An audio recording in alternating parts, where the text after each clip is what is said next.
Inilah problematika kehidupan kita terbesar, Bapak Ibu sekalian, bahwa sebagian manusia itu menjalani hidup dengan cara biasanya. Menurut para ahli, 80% kehidupan kita itu topang oleh kebiasaan. Nggak mikir ini benar atau tidak, ini nyampe atau tidak dengan tujuannya. Pokoknya biasanya begitu. Ya. Biasanya orang Indonesia itu kalau diundang jam 8 datangnya jam, iya, masih untung jam 9. Ya. Saya itu pernah ditelepon sebuah panitia di Bogor. Saya masih ada di Surabaya. Diminta ngisi acara di Bogor. Sebentar Bu, saya masih ada di Jawa Timur. Bisa enggak Bu? Dia nyebutkan ininya. Bisa. Saya baru sampai ditelepon lagi. Begitu saya sampai, apa yang terjadi? Jangankan pesertanya, panitianya belum datang, padahal saya datang 15 menit sebelum acara.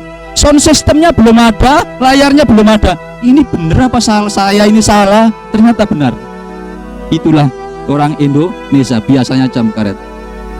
Biasanya orang Indonesia itu kalau ada acara yang datang pertama duduknya di, ya, terus panitianya biasanya tolong maju ke depan, tolong maju ke depan, biasanya, ya. Biasanya itu, biasanya orang sana biasanya. Biasanya orang Indonesia itu kalau beli kalender yang dilihat tanggal, iya, biasanya, ya, ya. Teman-teman sekalian, saya pernah 10 tahun jadi ketua DKM. Setiap akhir tahun biasanya mau raker. Kapan kita raker? Itu pasti ada yang nanti saja itu, Pak, tanggal segini. Kenapa? Tanggal merah. Padahal dia nggak lihat kalender. Iya, masih tahun depan sudah tahu dia tanggal merahnya. Iya, November, Desember sudah tahu. Nanti Januari ada tanggal merah. Iya, minggu depan ada tanggal merah kan? Iya, tahu kan? Iya, tahu. Ya, padahal belum. Ya, masih lama. Ya, biasanya. Ya, teman-teman sekalian, mohon maaf ya, mohon maaf. Orang yang hidup dengan cara biasanya itu, mohon maaf, biasanya hidupnya biasa saja. Ya, orang yang hidup biasanya itu, camkan dalam pikiran, maka nanti hidupnya biasa saja. Biasanya kita itu melihat kebahagiaan seperti melihat pelangi yang selalu ada di atas kepala orang lain. Pelangi itu kan nggak pernah ada di atas kepala kita, selalu ada di jauh sana kan? Iya, makanya kita itu selalu sering begitu ada di sini pengen pindah ke sana, dikasih posisi ini pengen pindah ke sana, sudah dipindah ke sana pengen pindah lagi. Teman-teman sekalian, saya pernah mengalami masa seperti ini. Ya, tadi di depan saya tunjukkan, saya pindah perusahaan sudah 7 kali. Maka saya ingin berbagi kepada Anda sekalian supaya itu tidak Anda alami. Enggak enak orang begitu itu. Saya pernah bekerja teman-teman di sebuah PMA yang kalau saya pulang itu lebih lambat 15 menit saja ada rupiahnya. Kalau itu saya laporkan, saya masuknya jam 8, saya datang jam 7 dan itu saya laporkan terus, akhir bulan ada duitnya. Tapi saya tidak betah. Ternyata uang itu tidak menjamin saya bahagia. Maka teman-teman sekalian, saya dulu di perusahaan itu, gaji anak buah saya itu bisa 1,5 kali gaji saya. Karena anak buah saya datang jam 7, pulangnya jam 7 malam.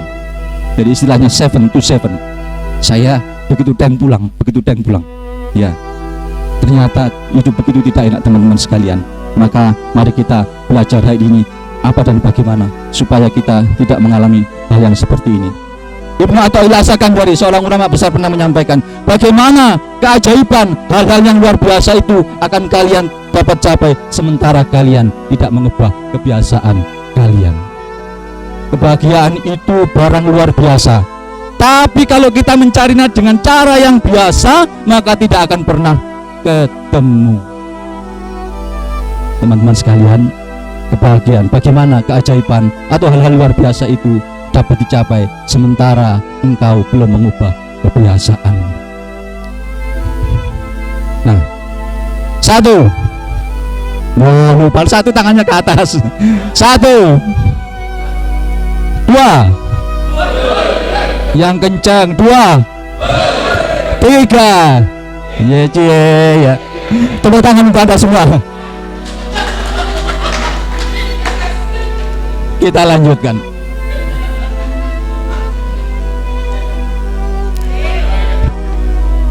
Kenapa, Pak? Baik, teman-teman sekalian, kebahagiaan itu barang luar biasa. Maka kita harus mencarinya dengan cara yang luar biasa. Bagaimana itu? Perhatikan, ada cara yang lain yang barangkali kita tidak terbayang kepada kita. Ada seorang anak kecil, dia pengen punya seekor kupu-kupu. Karena menurutnya kupu-kupu itu sumber kebahagiaannya. Maka oleh kakeknya dia diajak berjalan-jalan ke sebuah taman. Di sana banyak kupu-kupu yang indah. Maka bocah kecil itu kemudian mendekati kupu-kupu yang paling dia sukai. Begitu kupu-kupu itu mau ditangkapnya, ternyata kupu-kupu itu terbang. Maka bocah kecil itu kemudian mengambil pelajaran. Yang kedua, kupu-kupu ini dia tidak mau lepas. Maka jalannya pelan-pelan, langkahnya pelan-pelan, napasnya ditahan. Begitu mau ditangkap, ternyata kupu-kupu itu terbang lagi. Apa yang terjadi?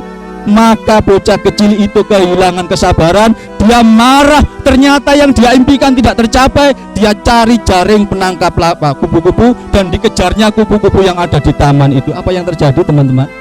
Semua kupu-kupu itu justru terbang menjauh. Maka bocah kecil itu kembali ke kakeknya yang menunggunya di sudut taman. Dengan berlari, dengan nafas yang tersengal, dia temui kakeknya di sudut taman. Ternyata kakeknya menunggunya di sudut taman sambil tersenyum dengan menggenggam seekor kupu-kupu yang ada di tangannya. Kakek, bagaimana kakek tidak kemana-mana dari tadi, tapi kakek bisa menangkap kupu-kupu yang indah? Cucuku, kalau engkau punya aroma yang wangi dan warna yang indah seperti bunga, maka kupu-kupu akan datang kepadamu walaupun engkau tidak pernah mengejarnya. Kebahagiaan itu seperti itu, teman-teman. Anda lari kemana-mana, kalau Anda tidak seperti bunga yang harum dan indah warnanya, dia akan lari meninggalkan Anda. Nah, bagaimana caranya supaya kita bisa menjadi bunga yang indah itu, teman-teman sekalian? Ada rumus yang sederhana. Ya, yang pertama, ingat-ingat, jadilah orang yang pandai bersyukur. Silahkan belajar pakai buku apa saja, bahasa Inggris boleh, baik dari buku agama apa saja. Kalau Anda ingin hidup bahagia, bahkan hidup sukses, itu yang tidak boleh ditinggalkan satu kata ini. Silahkan cari buku apa saja. Saya sudah banyak membaca buku-buku tentang pengembangan diri, tentang kebahagiaan, tentang metode sukses dan lain sebagainya. Kuncinya nomor 1 itu adalah jadilah orang yang pandai bersyukur. Titik. Ini nggak boleh ditinggalkan. Anda yang beragama Islam pasti paham ini. La in syakartum la azidannakum wa la in kafartum inna adzabi lasyadid. Kalau kalian bersyukur, maka nikmat itu akan aku tambah. Tapi kalau kalian kufur, maka sesungguhnya azabku sangat pedih. Kalau kita semua bersyukur, nikmat dari Allah pasti ditambah. Kalau Anda sudah dapat pekerjaan kemudian bersyukur, pasti nanti nikmatnya ditambah. Tapi kalau Anda kufur, pasti Anda tidak betah, gak kerasan gaji seberapapun, gak enak. Saya jamin itu. Saya sudah pernah merasakan. Cukup saya saja. Anda tidak perlu merasakan itu. Teman-teman sekalian, ini kata orang-orang selain orang Islam. Plato pernah bilang, ketika Anda bersyukur, Anda menjadi sangat baik.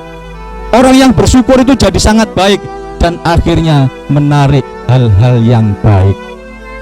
Orang yang baik itu pasti menarik hal yang baik. Orang yang jahat itu menarik hal yang jahat kepada dirinya. Orang yang bersyukur itu menjadi baik dan akan menarik hal-hal yang baik. Ini lagi sang penulis legendaris Wallace de Wattel. Bukunya sangat legendaris, The Science of Getting Rich, ilmu menjadi kaya. Siapa yang sudah pernah membaca? Enggak ada? pantesan nggak jadi orang kaya. Ya, saya yang sudah baca aja nggak kaya-kaya kok. Ya, jadi ada ilmunya. Dia pernah bilang, mereka yang tidak bersyukur itu berarti telah memotong kabel Tuhan. Dan kata The Waters itu, sumber kemakmuran di bumi ini adalah Tuhan.